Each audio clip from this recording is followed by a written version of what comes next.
Fire extinguishers exist because fire does not wait for permission. For most of human history, fire was both essential and terrifying. It cooked food, warmed homes, and powered industry. But once it escaped control, it spread quickly and without negotiation. Early responses to fire relied on proximity and improvisation. Buckets of water were passed hand to hand, sand was thrown, fabric was smothered over flames. Success depended on speed, coordination, and luck. These methods worked only when fires were small and immediately noticed.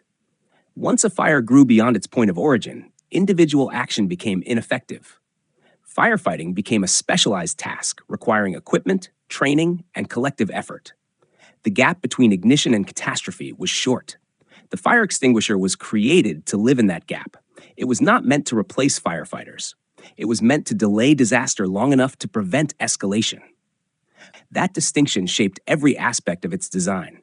Early extinguishers were crude and dangerous, glass grenades filled with chemicals thrown into flames, or pressurized devices prone to failure. Many worked inconsistently. Some exploded. Others required strength or knowledge most people didn't have.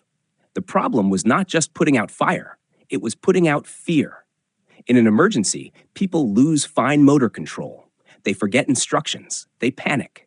Any device meant for that moment must assume confusion, not competence. This is why the modern fire extinguisher looks the way it does. The cylindrical body is not only strong, it is stable. It can be knocked over and picked up again. It can be stored upright or mounted without complex supports. Its weight is deliberate, heavy enough to feel serious, light enough to be carried by most adults. The pressure inside does the work, so the user doesn't have to. Squeezing the handle releases stored energy, turning panic into action. The hose directs attention forward, away from the body, reducing instinctive recoil. The pin serves a dual purpose. It prevents accidental discharge, but it also creates a ritual. Pulling the pin marks a psychological shift. This is real now.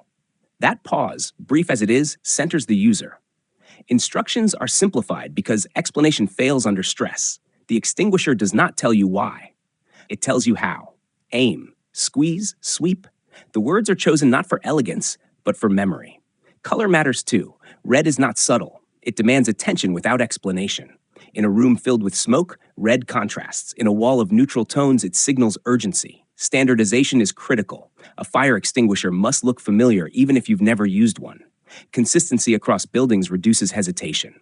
When seconds matter, recognition is everything.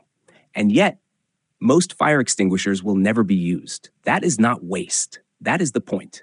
The presence of an extinguisher changes behavior even when it is untouched. It reassures occupants. It satisfies safety codes. It signals preparedness. It makes risk feel managed. This leads to the realization that sits quietly behind the object.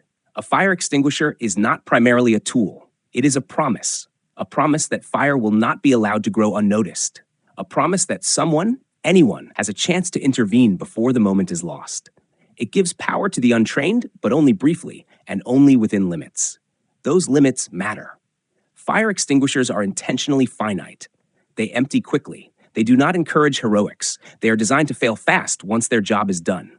This discourages prolonged confrontation with danger. Use it. Try. If it works, leave. If it doesn't, leave anyway. That guidance is embedded in the object without being spoken. Invisible design works when it shapes decisions without demanding thought. The fire extinguisher does not ask you to evaluate fire behavior or chemical reactions. It asks you to act once and then to retreat.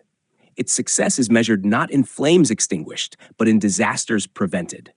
And when design reaches that level of alignment with human fear, time pressure, and limitation, it becomes background. You hope, you never need it. You notice it only when everything else has failed. And that quiet presence, waiting, standardized, ignored, is what makes it work at all.